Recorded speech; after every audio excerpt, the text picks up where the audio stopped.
சிம்ம ராசிக்காரங்க போர்க்குணம் கொண்டவங்க உங்ககிட்ட சண்டை போட்டு ஜெயிக்கிறது ரொம்ப ரொம்ப கஷ்டம்.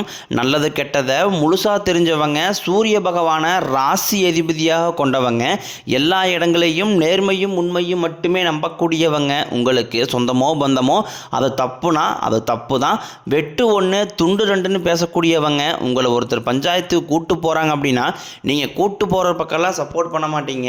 எந்த தரப்பு நியாயம் இருக்குதோ அங்கே தான் நீங்கள் சப்போர்ட் பண்ணுவீங்க.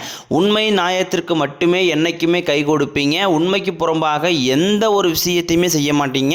இதனால தான் உங்களுக்கு நிறைய கஷ்டங்களும் துன்பங்களும் அதிகமாகவே ஏற்பட்டுக்கிட்டு இருக்கு. தங்களுடைய கஷ்டத்தையும் கண்ணீரையும் கடுகளவு கூட மற்றவங்களுக்கு தெரியாமல் பார்த்துக்குவாங்க. இதனால் பார்க்குறவங்க எல்லாருமே சிம்ம ராசியா இவங்களுக்கு என்னப்பா சூப்பராக இருக்கிறாங்க, இவங்களுக்கு என்ன குறைச்சல் அப்படின்னு தான் நினச்சிட்டு இருக்கிறாங்க. ஆனால் சாப்பாட்டுக்கு கூட கஷ்டப்படுறது உங்களுக்கு மட்டும்தான் தெரியும். கஷ்ட காலத்தில் திரும்பி பார்க்க கூட ஆள் கிடையாது. ஏதோ தட்டு மாதிரி எந்திரிச்சு நிற்கிறப்போ உங்களை குறை சொல்றதுக்குனே நிறைய பேர் தேடி வருவாங்க. உங்கள் சொந்தக்காரங்க நண்பர்களுக்கு ஒரு தேவை இருக்குதுன்னா மட்டும்தான் உங்ககிட்ட வருவாங்க. அந்த தேவை முடிஞ்ச உடனே உங்களை தூக்கி போட்டுருவாங்க. மறுபடியும் அவங்க வந்து உங்ககிட்ட உதவின்னு கேட்பாங்க. அவங்க உங்களுக்கு முன்னாடி பண்ண துரோகத்தை எல்லாமே மறந்துட்டு மீண்டும் அவங்களுக்காக உதவி செஞ்சு ஏமாறக்கூடியவங்க தான் நீங்கள். வாழ்க்கையில் எப்படியாவது முன்னேறிடணும் அப்படிங்கிறக்காக தினம் தினம் கஷ்டப்பட்டு உழைக்கிறவங்க தான் சிம்மராசிக்காரங்க. கடந்த காலகட்டங்களில் தங்களுடைய வாழ்க்கையில் நீங்கள் நல்லது நடக்க போகுதுன்னு நினச்சிட்டு இருந்திருப்பீங்க.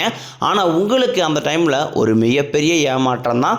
இந்த கண்டக சனி மூலமாகவும் தற்பொழுது நடந்துக்கிட்டு இருக்கக்கூடிய இந்த அஷ்டம சனி மூலமாகவும் நிறைய இழப்புகளும் கஷ்டங்களும் ஏமாற்றங்களும் மட்டுமே உங்கள் வாழ்க்கையில் அதிகப்படியாகவே ஏற்பட்டு இருந்திருக்கும். சிம்மராசிக்காரங்க சொந்த பந்தத்தை இழந்தீங்க, சொத்துக்களை இழந்தீங்க, தங்களுக்கு நெருக்கமாக இருக்கக்கூடிய உறவுகளையுமே இழந்தீங்க. கடைசியாக நான் மட்டும்தான் எல்லாத்தையுமே இழந்துட்டு நிற்கிறதா இருக்குது, எனக்கு உயிர் வாழவே பிடிக்கலைன்னு சொல்லிக்கிட்டு இருக்கீங்க. இதுக்கு மேலே என்னால் வாழவே முடியலை சாமி, தயவு செஞ்சு என்னை வந்து கூடையே கூட்டிக்கிட்டு போயிரு. நான் இவ்வளோ கஷ்டப்பட்டதுக்கப்புறம் எனக்கு வாழ்க்கையில் வாழணுங்கிற எண்ணம் சுத்தமாகவே போயிருச்சு. உங்கள் மனசில் கவலையும் துன்பம் தான் அதிகமாகவே இருக்குது. நீங்கள் செய்யக்கூடிய ஒவ்வொரு விஷயத்தையுமே தடுப்பதற்கும் உங்களை அவமானப்படுத்துவதற்கும் இங்கே நிறைய நபர்கள் முயற்சி பண்ணிக்கிட்டு இருக்காங்க. இது எல்லாமே தெரிஞ்சுமே கூட நீங்கள் என்னமோ பண்ணுங்க எனக்கு என்ன வந்துச்சு அப்படின்னு தன் வேலையில் மட்டும் என்னைக்குமே குறிக்கோளாக இருக்கிறவங்க தான் நீங்கள். ஏன் எனக்கு மட்டும் ஏன் இவ்வளோ கஷ்டம் வருது, என்னுடைய வாழ்க்கையில் நான் யாருக்குமே கெடுதலையோ கஷ்டத்தையோ துன்பத்தையோ கொடுத்ததில்லை, எனக்கு மட்டும் ஏன் இந்த மாதிரி எல்லாமே நடக்குது அப்படின்னு தான் பெரும்பாலான நபர்கள் சொல்லிக்கிட்டு இருக்கீங்க. உங்களுக்கு பிரச்சனைங்கிறது வரும், அது கொஞ்ச நாள் இருக்கும், அதுக்கப்புறம் இந்த பிரச்சனை போயிடும். இந்த மாதிரி பிரச்சனை வரும் போகும் அப்படிங்கிற நிலைமையில தான் நிறைய நபர்கள் வாழ்ந்துக்கிட்டு இருக்கீங்க. நீங்கள் என்னதான் பிரச்சனையை தவிர்த்தாலும் ஏதாவது ஒரு சூழ்நிலையில் உங்களை நோக்கி பிரச்சனையும் கஷ்டமும் வந்துக்கிட்டு தான் இருக்குது. ஆனால் இனி வரக்கூடிய நாட்களில் உங்களுக்கு இன்பத்தையும் மகிழ்ச்சியும் மட்டுமே தரக்கூடிய ஒரு காலகட்டமாகவே அமைஞ்சிருக்குது. இது நாள் வரைக்கும் நடந்த கெட்ட விஷயத்தை எல்லாமே விட்டுருங்க. இனி வரக்கூடிய நாட்களில் உங்களுக்கு எப்படிப்பட்ட நன்மைகள் நடக்க போகுது அப்படிங்கிறத பற்றி தான் இந்த பதிவில் நாம் தெளிவாக பார்க்க போகிறோம். கடந்த 2025 மிக மோசமான ஒரு நரக வாழ்க்கையில் வாழ்ந்தவங்க தான் நீங்கள். ஏன்னா அந்த டைமில் உங்களுக்கு அந்த கண்டக சனியோட தாக்கமும் தற்பொழுது நடக்கக்கூடிய இந்த அஷ்டம சனியோட தாக்கமும் இரண்டு தாக்கமும் உங்களுக்கு அந்த டைமில் அதிகமாகவே இருந்தது. என்னடா இந்த 2025 நமக்கு மட்டும் இவ்வளோ மோசமான ஆண்டாக அமைஞ்சிருச்சு அப்படின்னு நிறைய சிம்மராசிக்காரங்க நினச்சிக்கிட்டு இருந்திருப்பீங்க. சரி 2026 வரப்போகுது, இப்போது நம்ம வாழ்க்கை ஒரு மாறாதா அப்படின்னு நினச்ச உங்களுக்கு ஜனவரி பிப்ரவரி 2 மாதமே ஒரு மிகப்பெரிய ஏமாற்றம் தான். தற்பொழுது மார்ச் மாதத்தில் இருக்கிறோம். அந்த மார்ச் 6ஆம் தேதியிலிருந்து பார்த்தீங்கன்னா உங்களுக்கு சனியுடைய வக்ர நிவர்த்தியானது ஸ்டார்ட் ஆக போகுது. அது என்ன சாமி சனியுடைய வக்ர நிவர்த்தி அப்படின்னு நிறைய பேர் கேட்பீங்க. அதாவது பார்த்தீங்கன்னா தற்பொழுது உங்களுக்கு இந்த அஷ்டமத்து சனி அப்படிங்கிறது நடந்துக்கிட்டு இருக்குது. இதனுடைய தாக்கம் அப்படிங்கிறது ஒரு 6 மாதங்களுக்கு முழுவதுமாகவே குறைய போகுது. ஏன்னா சனி பகவான் பார்த்தீங்கன்னா குருவுடைய ராசி அதாவது மீன ராசியில் வக்ர நிவர்த்தி அடைகிறதுனால இதனுடைய தாக்கம் அப்படிங்கிறது முழுவதுமாகவே குறைய போகுது. இனி என்ன பண்ணுறாரு பார்த்தீங்கன்னா சனி பகவான் இத்தனை நாட்களாக நெகட்டிவாக செயல்பட்ட சனி பகவான் தற்பொழுது உங்களுக்கு ப்ளஸ்ஸாக மாறி செயல்பட போகிறார். இதன் மூலமாக கடந்த காலகட்டங்களில் சனி பகவான் மூலமாக உங்கள் வாழ்க்கையில் நீங்கள் எதையெல்லாமே இழந்தீங்களோ அது அனைத்தும் திரும்ப பெறக்கூடிய ஒரு காலகட்டமாகவே பார்க்கப்படுது. அதற்கடுத்து பார்த்தீங்கன்னா குருவுடைய வக்ர நிவர்த்தி இத்தனை நாட்களாக உங்கள் ராசியில் 2ஆம் இடத்துல செயல்பட்டு கொண்டிருந்த குரு பகவான் பகவான் தற்பொழுது 2ஆம் இடத்திலிருந்து 3ஆம் இடமான லக்னஸ்தானத்தை நோக்கி போகிறாரு. அப்படி போகிறதுனால இத்தனை நாட்களாக கிடைக்காம இருந்த ஒட்டுமொத்த குரு பயிற்சி பலனும் தற்பொழுது உங்களுக்கு முழுமையாக கிடைக்கிறதுனால பொருளாதாரத்தில் மிகப்பெரிய ஒரு மாற்றம் அப்படிங்கிறது விரைவில் உங்களுக்கு ஏற்பட போகுது. அதற்கடுத்து பார்த்தீங்கன்னா சுக்கிர பயிற்சியை பொறுத்த வரைக்கும் இது 12 ராசிகளுக்குமே பொது பலன்களாகவே பார்க்கப்பட்டாலும் இதன் மூலமாகவும் ஒரு உச்சத்திற்கு போகக்கூடிய வாய்ப்புகள் உங்களுக்கு அதிகமாகவே உள்ளது. அதற்கடுத்து பார்த்தீங்கன்னா ராகு கேது பயிற்சி. ராகு கேது பயிற்சியா? கடந்த 2025 ராகு கேது பயிற்சி தான் நாங்கள் நிறையவே கஷ்டப்பட்டுட்டோம் சாமி, நிறைய இழப்புகள், நிறைய கஷ்டத்தை சந்திச்சிட்டோம், மீண்டும் அதே மாதிரி இன்னொரு கஷ்டமா எங்களால் முடியாது அப்படின்னு சொல்கிற உங்களுக்கு தற்பொழுது வரக்கூடிய அந்த ராகு கேது பயிற்சி காலகட்டம் அப்படிங்கிறது உங்களுக்கு கடந்த காலகட்டங்களில் ஏற்பட்ட உடல் சார்ந்த பிரச்சனைகளும் பணம் சார்ந்த பிரச்சனைகளும் முழுவதுமாகவே நிவர்த்தி பண்ணக்கூடிய ஒரு காலகட்டமாகவே வரக்கூடிய இந்த ராகு கேது காலகட்டம் அப்படிங்கிறது பார்க்கப்படுது. கடந்த காலகட்டங்களில் நல்ல ஒரு வேலைங்கிறது கிடைச்சிருக்காது. ஏதோ ஒரு கிடைக்கிற வேலைக்கு ஒரு 10,000 சம்பளத்துக்கோ 5,000 சம்பளத்துக்கோ பிடிக்காத ஒரு வேலையை குடும்ப கஷ்டத்துக்காக வேறு வழியே இல்லாமல் செஞ்சுக்கிட்டு இருந்திருப்பீங்க.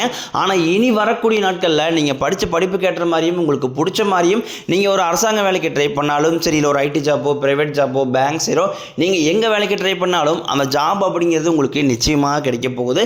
கோர்ட்டு கேஸுன்னு ரொம்ப நாட்களாக அலைஞ்சிட்டு இருக்கிற நபர்களுக்கு விரைவில் உங்களுக்கு சாதகமாகவே தீர்ப்பு வரும். சொத்து பிரச்சனையும் உங்களுக்கு சாதகமாகவே முடியும். சனி பகவானினுடைய பார்வை உங்களுக்கு நேரடியாகவே இருக்குது. இதன் மூலம் வருமானம் அப்படிங்கிறது பல வழிகளில் வரும். தொழிலில் லாபம் சற்று அதிகமாகவே கிடைக்கும். அரசியல்வாதிகளை பொறுத்த வரைக்கும் புதிய பொறுப்புகள் புதிய பதவிகள் எல்லாமே தானாகவே உங்களை வந்து சேரும். ராகு கேதுவால் உங்களுடைய செல்வாக்கு உயரும், உடல் ஆரோக்கியம் மேம்படும், சங்கடங்கள் நீங்கும். மறைமுகமாக உங்கள் தொழில் வாழ்க்கையிலும் சரி இல்லற வாழ்க்கையிலும் சரி நிறைய நபர் வந்து தொல்லை கொடுத்துருப்பாங்க. இனி அவர்களுடைய தொந்தரவுங்கிறது முழுவதுமாகவே இருக்காது. கடந்த காலகட்டங்களில் நீங்களும் ஒரு கம்பெனியில் இரவு பகல் பார்க்காம உழைச்சிட்டு வந்திருப்பீங்க. உங்களுடைய சொந்த கம்பெனியை நினச்சி வேலை செஞ்சுருப்பீங்க. ஆனால் உங்களுக்கு இது நாள் வரைக்கும் சரியான ஒரு அங்கீகாரம் அப்படிங்கிறது கிடைச்சிருக்காது. உங்களுக்கு அப்புறமோ இல்லை கூட நிறைய நபர்கள் வேலைக்கு வந்திருப்பாங்க. அவங்களுக்கு நிறைய சலுகை எல்லாமே கிடைச்சி நல்ல ஒரு முன்னேற்றத்திற்கு போயிருப்பாங்க. ஆனால் நீங்கள் மட்டும் எப்படி வேலைக்கு வந்து சேர்ந்தீங்களோ அதே மாதிரி தான் இன்னை வரைக்கும் இருந்திருப்பீங்க. ஆனால் இனி வரக்கூடிய நாட்களில் உங்களுக்கு சம்பள உயர்வு, பதவி உயர்வு, உங்களுக்கு மேலே இருக்கக்கூடிய அதிகாரிகளுடைய ஆதரவு முதல் கொண்டும் உங்களுக்கு கிடைக்க போகுது. இனி உங்கள் வார்த்தைக்கு மதிப்பு மரியாதை கிடைக்கும். அந்தஸ்தில் நீங்கள் எதிர்பார்த்த உயர்வுக்கு போக போகிறீங்க.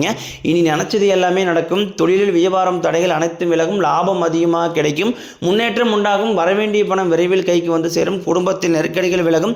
செல்வாக்கு அந்தஸ்து உயரும். வெளிநாட்டு முயற்சிகள் வெற்றியை தரும். தெய்வ சிந்தனை அதிகமாகும். பெரியோர்களுடைய உதவிகள் கிடைக்கும். உறவுகளில் இருந்த சண்டை சச்சரவை முழுவதுமாகவே விலகும். புதிய நண்பர்கள் உங்களுக்கு உதவி செய்வாங்க. தொழிலில் ஏற்பட்ட நெருக்கடிகள் நீங்கும். முடங்கி கிடந்த நிறுவனங்கள் மீண்டும் இயங்கும்.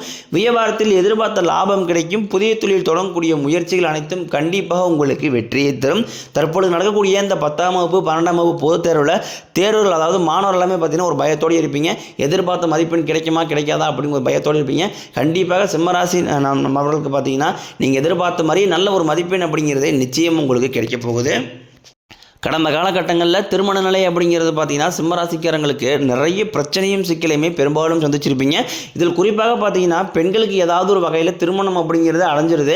ஆனால் ஆண்கள் தான் ரொம்ப பாவம். அடித்து பிடிச்சி நிச்சயதார்த்தம் வரைக்கும் போனால் கூட அக்கம் பக்கம் இருக்கிறவங்க தெரிஞ்சவங்கன்னு கெடுத்தவர்கள் நிறைய நபர்கள் இருக்காங்க. அது மட்டும் இல்லாமல் ஜாதகத்துலையும் பார்த்தீங்கன்னா சுத்த ஜாதகம், ராகு கேது ஜாதகம், செவ்வாய் ஜாதகம் இருக்கிறதுனால திருமண தடை அப்படிங்கிறது உங்களுக்கு அதிகமாகவே ஏற்பட்டுக்கிட்டு இருக்குது. தற்பொழுது அனைத்தும் முழுவதுமாகவே நிவர்த்தியாகி விரைவில் நீங்கள் திருமண வாழ்க்கைக்குள்ள அடி எடுத்து வைக்க போறீங்க. வாழ்க்கை துணையை இழந்த சிம்மராசி ஆண்களோ பெண்களோ அடுத்து வந்து செகண்ட் மேரேஜ் அதாவது இரண்டாவது திருமணம் பண்ணலாமா வேண்டாமா அப்படிங்கிற ஒரு மிகப்பெரிய குழப்பத்தில் இருப்பீங்க. அப்படி இரண்டாவது திருமணம் பண்ணும்போது சொந்தக்காரையும் தப்பாக பேசிடுவாங்களா, ஊர்க்காரையும் தப்பாக நினச்சிருவாங்களா, அவங்க நினைப்பாங்க இவங்க நினைப்பாங்க அப்படின்ட்டு நிறைய நபர்கள் வந்து இரண்டாவது திருமணத்தை யோசிக்காமல் இருக்கீங்க. இப்போ இருக்கக்கூடிய பொருளாதார சூழ்நிலையும் இப்போ இருக்கக்கூடிய காலகட்டத்தை வச்சு பார்க்கும்போது ஒரு சிங்கிள் பேரண்டால் அந்த சொசைட்டியை சர்வே பண்ணுறது ரொம்ப கடினம். நீங்கள் எதிர்பார்த்த மாதிரியே நல்ல ஒரு மறுவாழ்க்கை அப்படிங்கிறது விரைவில் உங்களுக்கு அமையும். குழந்தை பாக்கியத்திற்காக இயங்கிய சிம்மராசி நேயர்கள் பார்த்தீங்கன்னா எங்களுக்கு மேரேஜ் ஆகி 3 வருஷம் ஆகுது சாமி, 5 வருஷம் ஆகுது, 8 வருஷம் ஆகுது, நாங்களும் போகாத ஹாஸ்பிட்டல் இல்லை, பார்க்காத ட்ரீட்மெண்ட் இல்லை, வாரத்தில் 3 நாள் கோயிலுக்கு போய் வழிபாடு செஞ்சு வந்துட்டுருக்கோம், ஆனால் எங்களுக்கு குழந்தை பாக்கியமே இல்லை சாமி அப்படின்னு தான் நிறைய நபர் சொல்கிறீங்க. கண்டிப்பாக வரக்கூடிய முதல் 6 மாதங்களுக்குள்ளேயே விரைவில் உங்களுக்கு உடல் சார்ந்த பிரச்சனைகள் அனைத்தும் முழுவதுமாகவே நிவர்த்தியாகி நிச்சயம் உங்களுக்கு குழந்தை பாக்கியம் அப்படிங்கிறது கண்டிப்பாக உண்டாகும். காதலிப்பவர்களுக்கு இந்த 2026 இனி வரக்கூடிய நாட்களை பொறுத்த வரைக்கும் சிம்மராசிக்காரங்களுக்கு அந்த காதல் கண்டிப்பாக கைகூடும்.